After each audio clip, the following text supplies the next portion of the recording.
આજે આપણે જોશું નાના આંતરડામાં પાચનની ક્રિયા। એ પહેલાં આપણે જે પાચક રસો હતા, સ્વાદુરસ, પિત્તરસ, આંતરરસ, જેના ઉત્સેચકોની વાત કરી હતી, બરાબર છે, કે ઉત્સેચકો કયા કયા આવેલા છે, કયા કયા પાચક રસની અંદર, તમારું ક્લિયર થઈ ગયું હશે, બરાબર।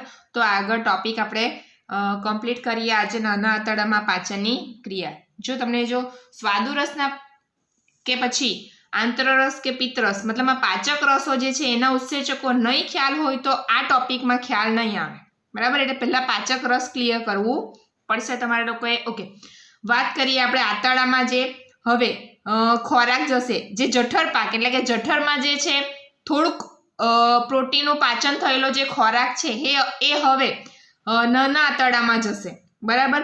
જઠરમાં કયું સ્વરૂપ હતું પ્રોટીનનું? કયું સ્વરૂપ હતું? તો પ્રોટીઓઝિસ, પ્રોટીઓઝિસ અને પેપ્ટોન સ્વરૂપ હતું, બરાબર। આ બે સ્વરૂપ હતું ક્યાં? જઠરમાં। હવે એનું અંતિમ સ્વરૂપ આપણે આવી જશે એમિનો એસિડ નાના આંતરડામાં। કેવી રીતે તે જોઈએ એ પહેલા પ્રોટીન જે છે એટલે કે પ્રોટીનનું પાચન માટેનો જે ઉત્સેચક જે છે ટ્રિપ્સિનોજન, બરાબર છે, ગયા લેક્ચરમાં પણ આપણે શીખ્યા હતા કે ટ્રિપ્સિનોજન,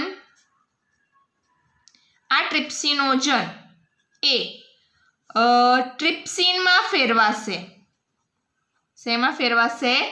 ટ્રિપ્સિનમાં ફેરવાશે। ટ્રિપ્સિનોજન ટ્રિપ્સિનમાં કેવી રીતે ફેરવાશે? એન્ટેરોકાઇનેઝની મદદથી, એન્ટેરોકાઇનેઝની મદદથી। આ ઉત્સેચક જે છે એન્ટેરોકાઇનેઝ એ આંતરરસમાં જોવા મળે છે, ટ્રિપ્સિનોજન સ્વાદુરસમાં જોવા મળે છે। નાના આંતરડામાં બધો ખોરાક સાથે પાચક રસ મિશ્રિત થશે અને એની સાથે બધા ઉત્સેચકો હવે કાર્ય કરશે। હવે આ સ્વરૂપ ટ્રિપ્સિન આવી ગયું।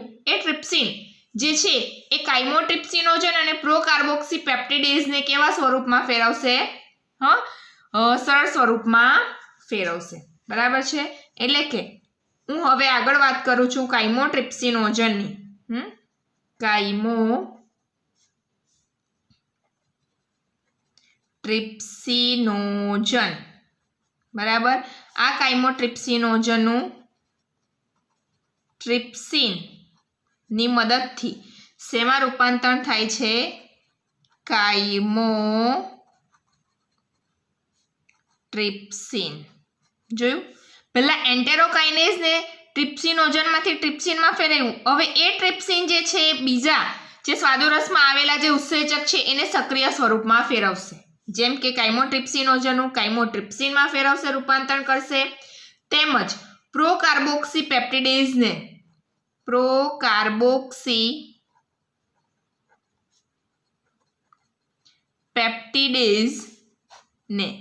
કોણ? ટ્રિપ્સિન જ, ઉત્સેચક ટ્રિપ્સિન જ શેમાં ફેરવશે? તો કાર્બોક્સીપેપ્ટિડેઝ, કાર્બોક્સીપેપ્ટિડેઝ। જો આ ક્લિયર રાખજો ખાસ, બરાબર છે, બોક્સમાં મૂકી દઉં છું અત્યારે, બરાબર છે। પહેલા આ બધા સરળ સ્વરૂપમાં ફેરવાશે અને એ સરળ સ્વરૂપ આગળ જતા આ બધા ઉત્સેચકો જેમ કે ટ્રિપ્સિન છે, કાઇમોટ્રિપ્સિન છે, પ્રોકાર્બોક્સીપેપ્ટિડેઝ છે, જે હવે સરળ સ્વરૂપમાં રૂપાંતરણ કરવામાં મદદ કરશે। કોનું સરળ સ્વરૂપ? તો પ્રોટીનનું। કોનું? પ્રોટીનનું। અત્યારે આપણે શરૂઆતમાં વાત કરીએ છીએ અત્યારે પ્રોટીનનું પાચન। પહેલા આપણે જોશું પ્રોટીનનું પાચન। અહીં લખું છું પ્રોટીનનું પાચન, ઓકે। પ્રોટીનનું પાચનની આપણે વાત કરીશું, ઓકે। તો એમાં આપણે વાત કરી જઠરમાં આ સ્વરૂપ હતું, બરાબર છે। હવે જઠરમાંથી ખોરાક ક્યાં પહોંચે છે? નાના આંતરડામાં પહોંચે છે। ત્યાં આ બધા પાચક રસો પોતાનું સરળ સ્વરૂપમાં રૂપાંતરણ કરીને પછી હવે જે પ્રોટીનનું અંતિમ સ્વરૂપ જઠરમાં પ્રોટીનનું અંતિમ સ્વરૂપ હતું તેનું હજુ સરળ સ્વરૂપમાં રૂપાંતરણ કરશે કોણ? ટ્રિપ્સિન, કાઇમોટ્રિપ્સિન અને કાર્બોક્સીપેપ્ટિડેઝ। એટલે અહીં હું લખું છું કે પ્રોટીન્સ, પેપ્ટોન્સ અને પ્રોટીઓઝિસ જેમાંથી ઉત્સેચક કાર્ય કરીને ડાયપેપ્ટાઇડ બનાવે છે. શું બનાવે છે? ડાયપેપ્ટાઇડ બનાવે છે. જે માટે કયા ઉત્સેચક કાર્યરત રહ્યા? ટ્રિપ્સિન, કાઇમોટ્રિપ્સિન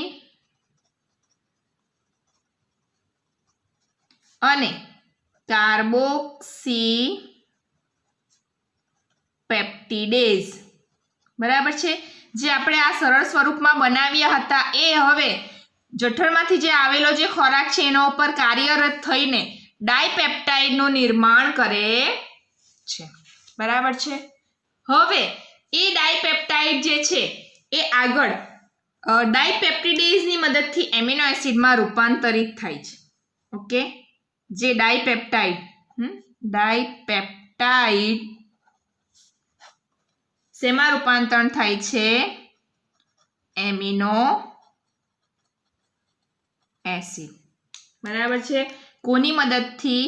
તો ડાયપેપ્ટિડેઝની મદદથી.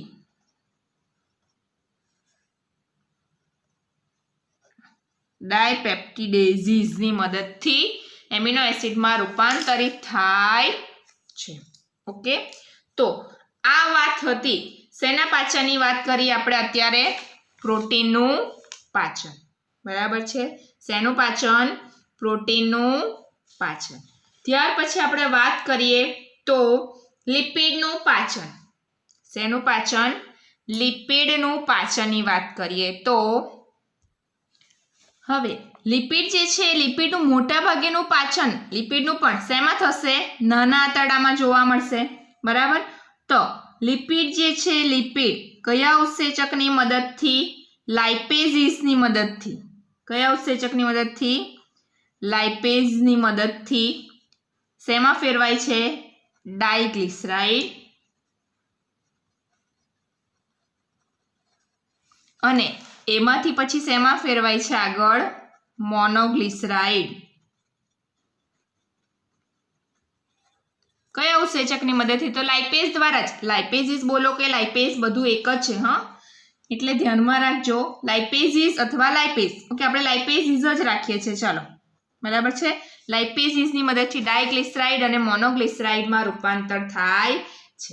આ ડાય અને મોનોગ્લિસરાઇડ આ ડાય અને મોનોગ્લિસરાઇડ ફરી લાઇપેઝિસની મદદથી લિપિડ એટલે કે ચરબીનું અંતિમ સ્વરૂપ આપશે આપણને ફેટી એસિડ અને ગ્લિસરોલ.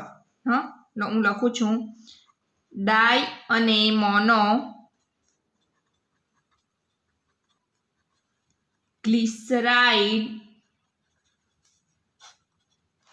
શેમાં ફેરવાય છે? Fatty acid plus glycerol. શેની મદદથી? લાઇપેઝિસની મદદથી.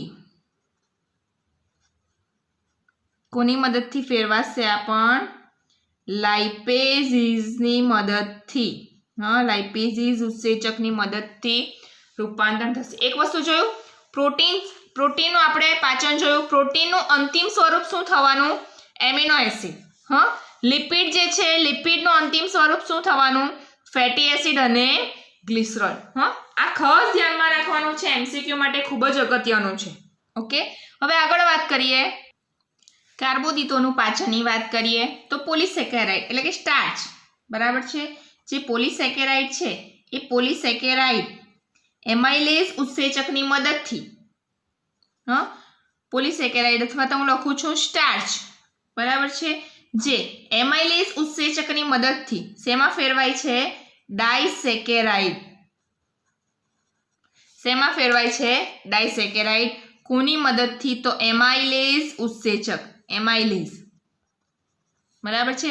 ડાયસેકેરાઇડ તરીકે કોણ કોણ આવી શકે? તો માલ્ટોઝ આવી શકે, લેક્ટોઝ, સુક્રોઝ. કોણ કોણ આવી શકે? માલ્ટોઝ, લેક્ટોઝ કે પછી સુક્રોઝ ડાયસેકેરાઇડમાં આવી શકે. એટલે કે પોલિસેકેરાઇડનું એમાઇલેઝ ઉત્સેચકની મદદથી ડાયસેકેરાઇડમાં રૂપાંતર થાય છે. એ ડાયસેકેરાઇડનું શેમાં રૂપાંતરણ થાય છે? મોનોસેકેરાઇડમાં રૂપાંતરણ થશે. જેમાં પહેલા વાત કરીએ માલ્ટોઝની, તો માલ્ટોઝ જે છે એ માલ્ટેઝ ઉત્સેચકની મદદથી ગ્લુકોઝ પ્લસ ગ્લુકોઝનું નિર્માણ કરશે, એટલે કે ગ્લુકોઝના 2 અણુ બનાવશે. બરાબર છે. કયો ઉત્સેચક અહીં વપરાશે? માલ્ટેઝ. બરાબર છે. ત્યાર પછી લેક્ટોઝની વાત કરેલી છે. લેક્ટોઝ જે છે લેક્ટેઝ ઉત્સેચકની મદદથી ગ્લુકોઝનો 1 અણુ બનાવશે અને બીજો જે છે ગેલેક્ટોઝનો અણુ બનાવશે. બરાબર છે. શેનો ગ્લુકોઝ અને ગેલેક્ટોઝ. અહીં લેક્ટેઝ ઉત્સેચક વપરાશે. ઓકે. ત્યાર પછી વાત કરીએ તો સુક્રોઝ. કોની વાત કરીએ લાસ્ટમાં? સુક્રેઝ ઉત્સેચકની મદદથી ગ્લુકોઝનો 1 અણુ બનાવશે અને બીજો બનાવશે ફ્રુક્ટોઝ. બરાબર. કયા ઉત્સેચક? સુક્રેઝ. બહુ ઈઝી છે. ઉત્સેચક તો યાદ રહી જશે તમને. માલ્ટોઝનું માલ્ટેઝ, લેક્ટોઝનું લેક્ટેઝ, સુક્રોઝનું સુક્રેઝ. પણ આ ખૂબ જ અગત્યનું છે. અહીં ગૂંચવાઈ જાય છે એમસીક્યુ. મોસ્ટ ઇમ્પોર્ટન્ટ એમસીક્યુ માટે. મોસ્ટ ઇમ્પોર્ટન્ટ પૂછાય આમાંથી. એક તો પૂછાય જ કે ગ્લુકોઝ જે છે કયા ઉત્સેચકની મદદથી નિર્માણ પામે છે? 2 ગ્લુકોઝના અણુ. તો માલ્ટેઝની મદદથી. ગ્લુકોઝ પ્લસ ગેલેક્ટોઝ કયા ઉત્સેચકની મદદથી? તો લેક્ટેઝ દ્વારા. અથવા સુક્રોઝમાંથી શું નિર્માણ થાય છે સુક્રેઝ ઉત્સેચકની મદદથી? તો ગ્લુકોઝ અને ફ્રુક્ટોઝ. 1 અણુ ગ્લુકોઝનો બનશે અને 1 અણુ ફ્રુક્ટોઝનો જોવા મળશે. બરાબર છે. ઘણી વખત શું થાય છે? લેક્ટોઝનું આમાં લખાઈ જાય છે, માલ્ટોઝનું આમાં લખાઈ જાય છે, એવો ગૂંચવાડો થાય છે. બરાબર છે. તો એ ખાસ ધ્યાનમાં રાખવાનું છે. બરાબર. જો આને છૂટું પાડી દેવાનું. પ્રોનાઉન્સ કેવું થશે? લેક્ટોઝ કે લેક્ટેઝ. આમાં ગેલેક્ટોઝ પ્રોનાઉન્સ થાય. ગ્લુકોઝ તો બધામાં છે જ. ગેલેક્ટોઝ એટલે આ એક તો યાદ રહી જશે તમને. બાકી હોય છે આ. બરાબર. તો માલ્ટોઝનું ગ્લુકોઝ અને સુક્રોઝનું એક ફ્રુક્ટોઝ યાદ રાખવાનું. સુક્રોઝ સાથે ફ્રુક્ટોઝ. બરાબર. તો એ રીતે પણ તમે યાદ રાખી શકો. ઓકે. હવે આ વાત થઈ આપણી કાર્બોદિતોનું પાચન. એટલે કાર્બોદિતનું અંતિમ સ્વરૂપ શું થયું? ગ્લુકોઝ. બરાબર છે. આગળ વાત કરીએ તો જે ન્યુક્લિક એસિડ છે એ ન્યુક્લિક એસિડ ન્યુક્લિએઝિસ કે ન્યુક્લિએઝ ઉત્સેચકની મદદથી પેલા ન્યુક્લિયોટાઇડમાં ફેરવાશે અને એ ન્યુક્લિયોટાઇડ એ ન્યુક્લિયોસાઇડમાં ફેરવાશે. અહીં ન્યુક્લિક એસિડની વાત કરીએ. Nucleic acid. હવે ન્યુક્લિક એસિડ ડીઓક્સીરિબોન્યુક્લિક એસિડ અને ribose nucleic acid DNA RNA આપણા શરીરમાં આવેલા છે, તમને ખબર જ છે. પણ આ ન્યુક્લિક એસિડ છે ન્યુક્લિક એસિડ ન્યુક્લિએઝિસ ઉત્સેચકની મદદથી શેમાં ફેરવાશે? પહેલા તો ન્યુક્લિયોટાઇડમાં ફેરવાશે અને એ ન્યુક્લિયોટાઇડ્સમાંથી આગળ શેમાં ફેરવાશે? ન્યુક્લિયોસાઇડ્સ. આ ધ્યાનમાં રાખવાનું છે. ન્યુક્લિક એસિડમાંથી ન્યુક્લિયોટાઇડમાં રૂપાંતર થાય છે. એ ન્યુક્લિયોટાઇડ્સમાંથી ન્યુક્લિયોસાઇડ્સમાં. બરાબર છે. ન્યુક્લિયોટાઇડ્સમાંથી ન્યુક્લિયોસાઇડ્સમાં રૂપાંતર દરમિયાન કયો ઉત્સેચક વપરાશે? તો ન્યુક્લિયોટાઇડેઝ. ટાઇડ્સમાંથી સાઇડમાં ફેરવાઈ જાય છે એટલે અહીંયા ન્યુક્લિયોટાઇડેઝ. ન્યુક્લિયોસાઇડેઝમાંથી આગળ શર્કરા અને બેઝ બનશે ત્યારે ઉત્સેચક વપરાશે એ અલગ. જોઈએ આપણે. અહીં ગૂંચવાતા નહીં.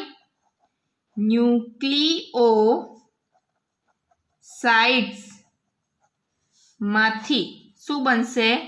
શર્કરા અને બેઝ.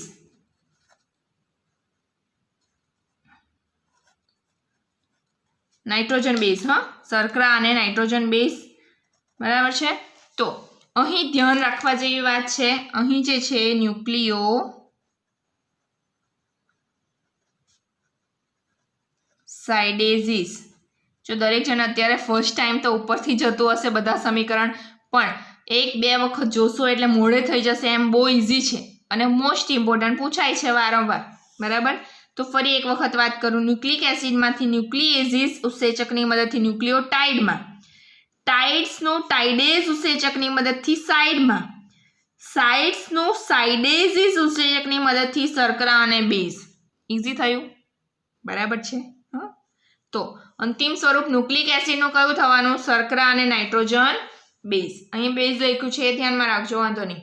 ઓકે, તો આ રીતે જે છે આપણે સરળ સ્વરૂપમાં રૂપાંતરણ કર્યું કહી શકાય. બરાબર છે. તો આપણે લખી નાખીએ તો જે કાર્બોદિતનું અંતિમ સ્વરૂપ આપણે જોયું.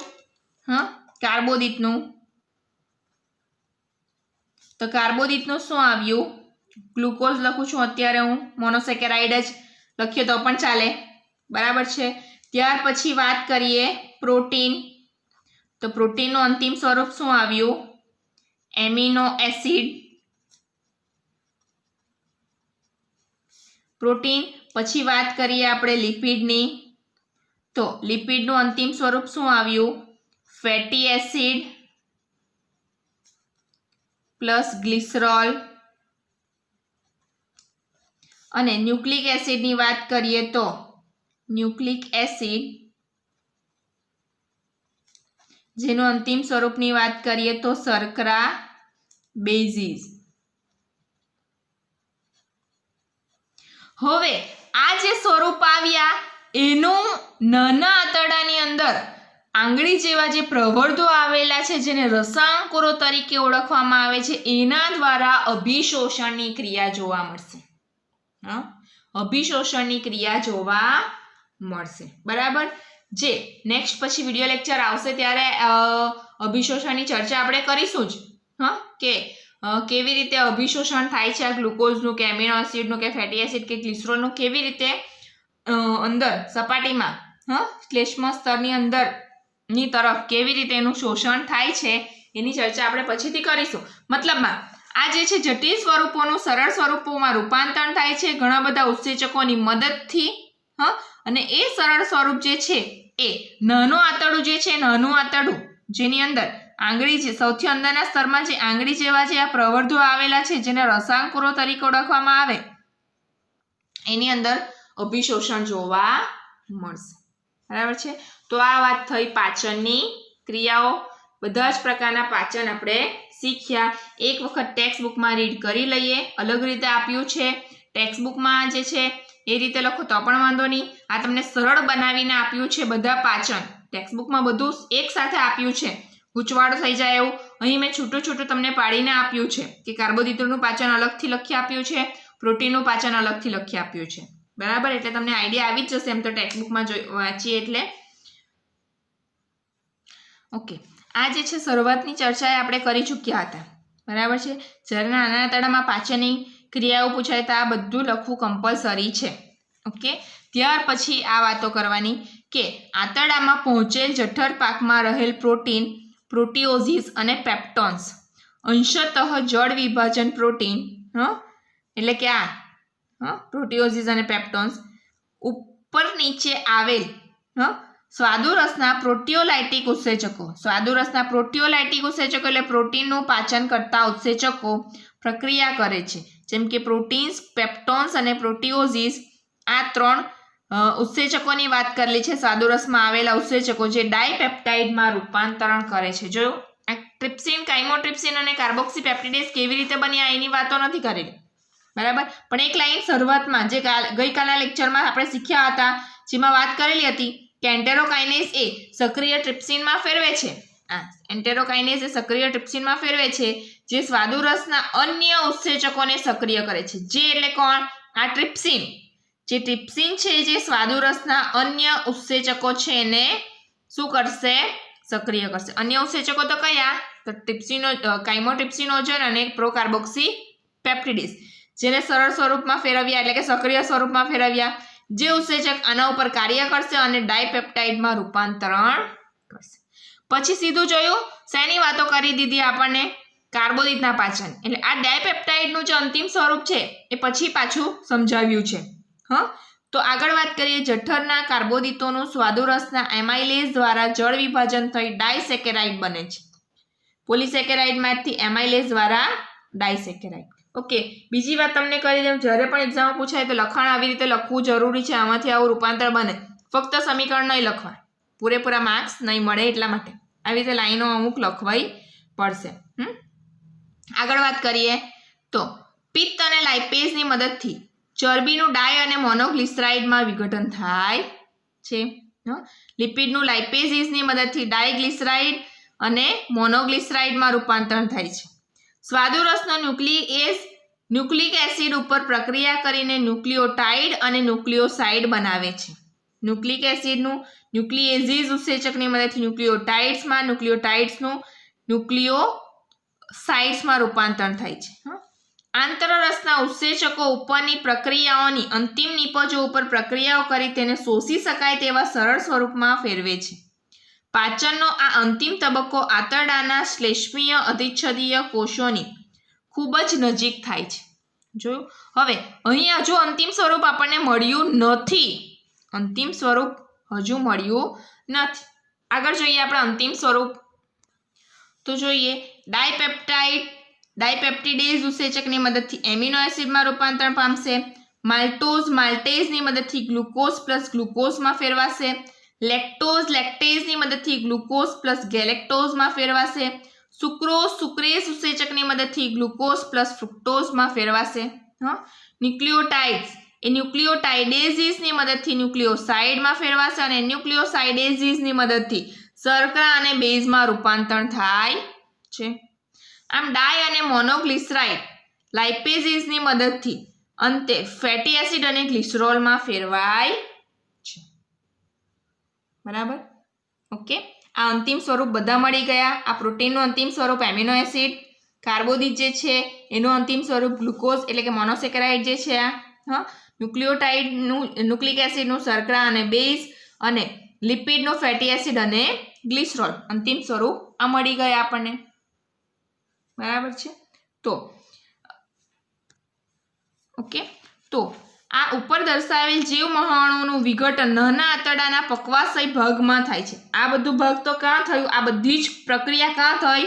પક્વાશય, યુ આકારનો જે પક્વાશય છે એ પક્વાશયમાં જોવા મળશે. આમ ઉત્પન્ન થયેલા સરળ ઘટકો નાના આંતરડાના મધ્યાંત્ર અને શેષાંત્રના ભાગમાં શોષાય છે. એટલે અભિશોષણની ક્રિયા ક્યાં થાય છે? મધ્યાંત્ર અને શેષાંત્ર. અહીંથી ખાસ એક MCQ નીકળશે ગૂંચવવા માટે. તો ધ્યાનમાં રાખવાનું કે નાના આંતરડાના પક્વાશયમાં મોટા ભાગે પાચનની ક્રિયા થશે અને અભિશોષણની ક્રિયા ક્યાં થશે? તો મધ્યાંત્ર અને શેષાંત્રમાં. અને અપાચિત અને ન શોષાયેલા ઘટકો મોટા આંતરડામાં પસાર થાય છે. બરાબર? એટલે કે આગળ હજુ અપાચિત રહી ગયેલો જે ખોરાક છે કે ન શોષાયેલો જે ખોરાક છે એ આગળ મોટા આંતરડામાં જશે. મોટા આંતરડાની ચર્ચા જે છે આપણે પછીથી કરીશું. આજે તો આપણે ફક્ત આટલું જ જોવાના છે. પણ ખાસ બધા જ સમીકરણ એના ઉત્સેચકો સાથે આવડવા જોઈએ. એટલે દરેક જણ રાઇટિંગ પ્રેક્ટિસ કરશે જ કમ્પલસરી. ઓકે, તો નેક્સ્ટ વિડીયો લેક્ચરની અંદર આપણે જોશું મોટા આંતરડા વિશે.